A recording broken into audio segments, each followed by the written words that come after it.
it's a Tuesday night. We've all got to stay over. Should we go for a drink? I said, James, I'd love to go for a drink with you. It'd be great. He said, good. I said, I normally play darts, but I'm up for going out. He said, brilliant. He said, because tonight, it's the Brits. Now, I'm in my 40s. I've been married 17 years. I wasn't really sure what the Brits was, to be honest. But in front of me new showbiz mates, I didn't want to look like a knobhead. So I went, all right, yeah, let's go and do some Brits. Yeah, I'm always up for some Brits. We're always Briting it by us. Let's go and Brits it. Yeah, I'm up for the Brits. Let's go and Brits it. He said, fantastic. He said, I'll phone Robbie up. We'll go to his party. I said, great. If we're going to go to a party, let's stop at the off-licence on the way and get the ale in. He said, no, it's not that kind of party. It'll be in a nightclub. He said, do you know Robbie? And I went, I mean, I know some Robbies. He said, Robbie Williams. I went, oh, Bob! 10 minutes later, I'm sat in a car with James Corden and Freddie Flintoff going to the Robbie Williams Brits after-show party. It's one of those moments where you want to phone your mate and go, guess where I am? But you can't. I'm just trying to act all cool. I'm also in a car going to a nightclub. It's a long time since I've been to a nightclub. In my head, I'm worried about whether they're going to let me in jeans. The last nightclub I went to, I wore a thin leather tie. It's been a while. We come along in this car, we turn up at this nightclub in London. There's a cavalcade of cars. The bouncers come out and open the door. Bouncers aren't what bouncers used to be.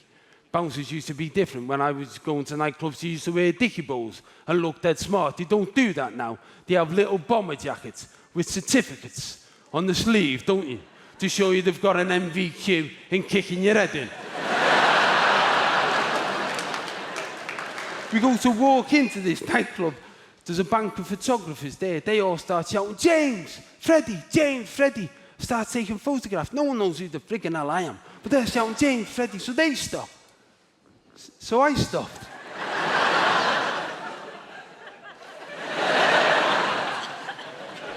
Goes into the nightclub. It was a bit loud, to be honest with you. It was a bit loud, and there was a lot of songs without words, a lot of boom, boom, boom, and I had a really good book that I was halfway through, so I didn't want to stay out late anyway. And also, Robbie wasn't there, which disappointed me immensely. I spent all night hoping to bump into Robbie Williams. I spent all night walking around with a bottle of beer in my hand in case I bumped into Robbie Williams, so I could say, "Oh, do us a favour, Robbie, take that." I know. Shit joke, but who else you going to do it with? So I spent all night doing that. Goes home, woke up the following morning, one of my mates phoned me up. He said, where were you last night? I said, look, I'm sorry I missed the dart. He said, where were you? I said, I was just working. He said, I know where you were. I said, what do you mean? He said, you were out in London, weren't you? I said, what do you mean? He said, get up, have a look on the Sky News website, have a look in the showbiz section, look at the Brits after-show party. I said, look, mate, I said, I don't want you to think I've become a champagne Charlie. I was just out with some lads from work. We were going to this thing. We had to stay over. He said, just get up and have a look, knobhead. I got out of bed. I looked on the Sky News website. I looked in the showbiz section. I looked at the Brits after-show party. There was 42 photographs. Photograph number 39 was a picture of me, James Corden, and Freddie Flintoff walking into the Robbie Williams party. The caption next to it said, an unlikely trio. It said James Corden and Freddie Flintoff arrived at the Robbie Williams after-show party with Bez from the Happy Mondays. It's a tough time to be a young person in the world right now. I think it's a tough time, and here's why. I was writing on a TV show last year, and at the end of the show, when it was canceled, I checked my bank balance on my phone. And on my phone, I saw that I had $5,421, not to brag. And this is how little I know about being an adult. I saw the bank balance on the screen, and I thought to myself, with no irony, I should buy a house.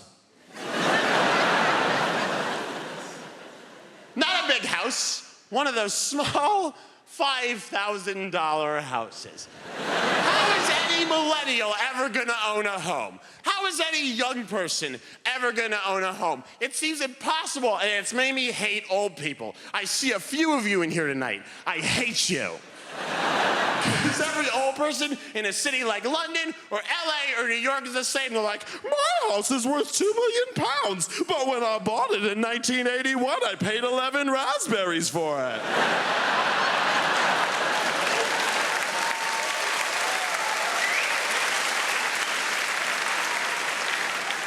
And every young person's like, I have 9 roommates. One of them's a dog with rabies. We'd love to get him out, but his name is on the lease. And every old person's like, I'm a librarian with a country home in the Cotswolds. Go fuck yourself. And then there's criticism of young people. Like, young people live on their phones. It's the only place we can afford to live.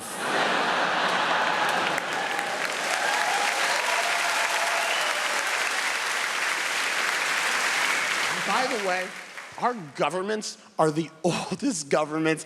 Like, the US government has the 3rd oldest government in the world. It's Croatia, Mozambique, the United States, and the UK is 9th. The average age of a US politician is dead. All of our leaders are crazy old. It's a gerontocracy. John McCain died last year, the guy who ran for president against Obama the first time, and people were like, what a tragedy. What? They're like, what a tragedy. Gone too soon. No, he should have died 25 years ago. John McCain, when he ran for president, was the oldest man who ever lived. I'm not kidding, look it up. He's the oldest man who ever lived. Everyone he went to high school with was killed when the meteor hit. John McCain is in the Bible. If you open up to the 2nd page of the Bible, there's McCain killing his brother McAbel. He's crazy old. I can't enjoy certain television shows. Like, I was watching SpongeBob SquarePants with a younger cousin, 2 years younger. We love the classics. And I'm getting angrier and angrier because I'm watching SpongeBob and I'm thinking, this sponge owns his own pineapple? This sponge owns a 2-story pineapple? Oh, he must be a banker. He's not a banker. He works in a fast food restaurant. And his neighbor works with him in the restaurant, lives in an Easter Island head. That's a listed building. There's no way he can afford that. Lay it on your ass with a key in your eye. It's also good to be here because I enjoy drinking. That's how I got this lovely voice.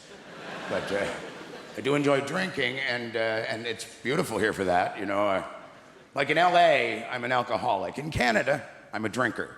Here, fine. I'm absolutely fine. I have nothing to worry about. Everything's wonderful. In fact, I could be fit. And in Ireland, I'm a pussy. So it depends, really, on where you go. I remember years ago, the first time I got really smashed was in Dublin many years ago. And bless one person. And I got smashed. I've never been that smashed. I fell off the back of a bar stool. I've never done that before. And it wasn't because I was, this kind of drunk. It's just for a brief moment. I thought there was a back on the bar stool. So I was like winding up a story, some bullshit story that I thought was clever.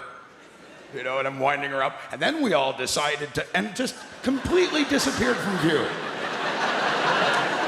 But God bless the Irish. They don't make fun of you. They just pick you up, dust you off, and put you back on that bar stool. And then they all line up and tell you the story about when they fell off the bar stool. And fiddles come out of nowhere. And they sing a song about what just happened.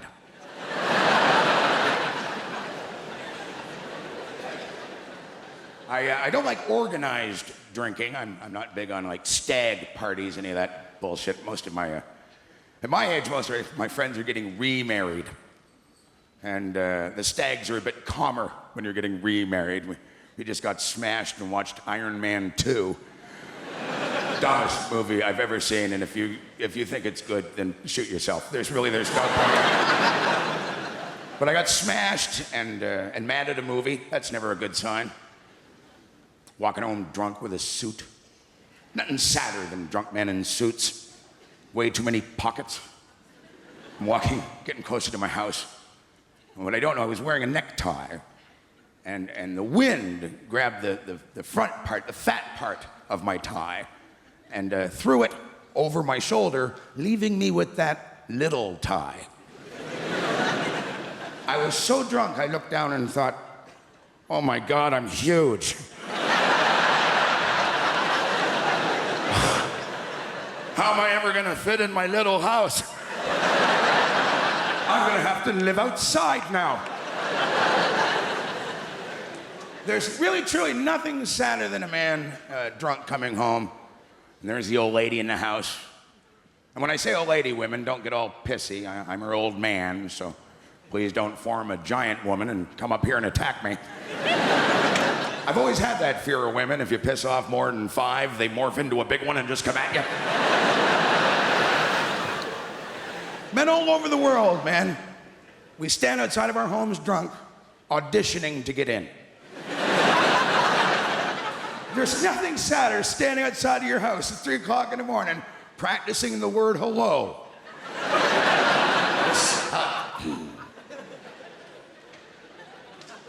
Oh. Oh. Howdy. Oh, don't say howdy, you stupid bastard. Only drunk people say howdy. Might as well jump through a window and kick her in the crotch if you're going to say howdy. My name is Ardal. It is a real name. I am a real person. Don't worry, nobody ever gets my name right. Call me all sorts of things, Harry and Arnold and Aaron and Anal. That was one, genuinely. Yes, I heard that over a tannoy system at a theatre in Norwich. Could Anal come to the stage door, please? Lovely. Me being so passive, I just turn up and go, yeah, it's me, Anal. What do you want? Of course, a lot of people call me Dougal. You know why? Simply because of a character that I played in a sitcom many years ago.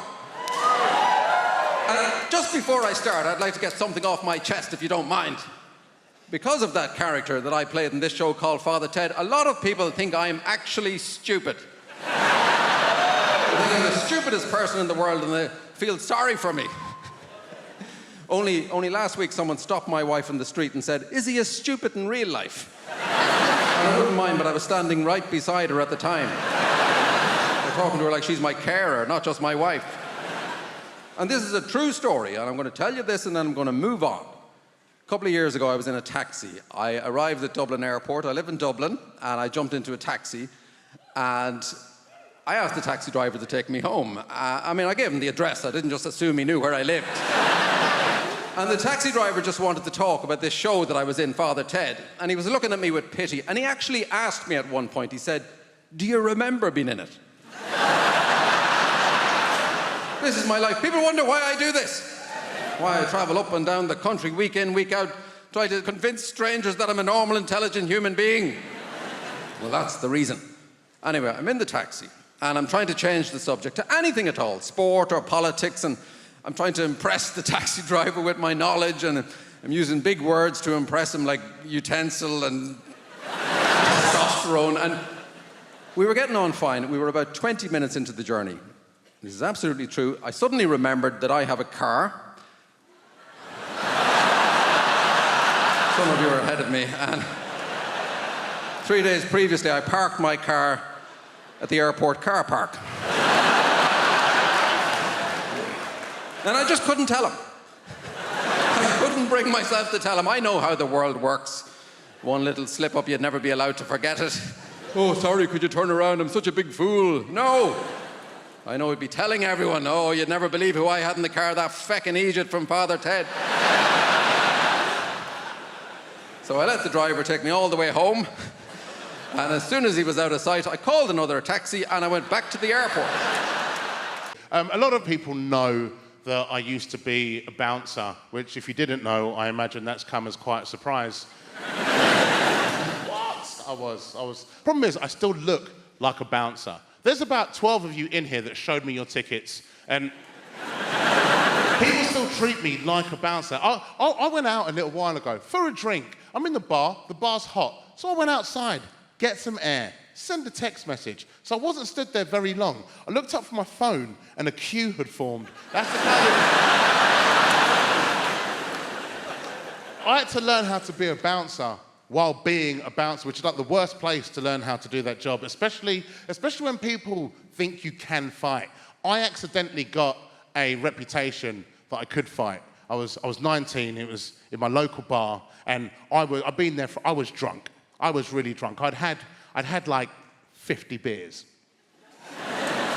I had 3. You know I had 3. So I realised about that line, like, as you get older, you think that line's going to stop. It doesn't. It just changes. Like, do you remember being 19 and you go out drinking with your friends and you have like 3 Budweisers and you're comatose, but your friend says, how many drinks you have last night? And you're like, 50.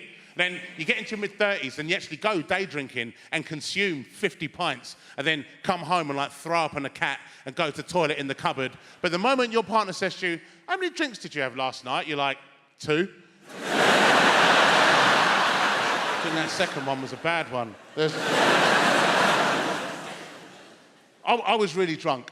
I was that level of drunk where I've now gone to the toilet and now I can't stop going to the toilet. Like, have you ever been that drunk? You've broken the seal and now you can't stop pissing. It doesn't even look like piss anymore, does it? It's so clear. It doesn't it? It doesn't look... Have you ever had that drunk thought where you're like, taste it? No, me neither. Unless you have. I haven't. You, because right, that's disgusting. Why would you bring that up? I haven't.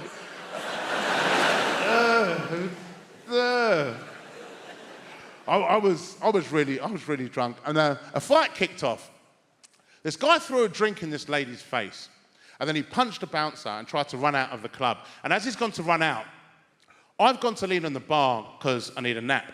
And he tripped over my leg and hit his face on the bar, knocked himself clean out. Now, I'm stood over this dude. And I'll be honest, I was just trying to figure out if I was in the toilet yet or not.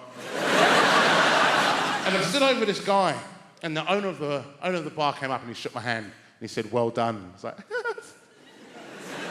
Then the barmaid came over and she went, yeah, look at him, and he's pissed himself. I was like, yeah, he's...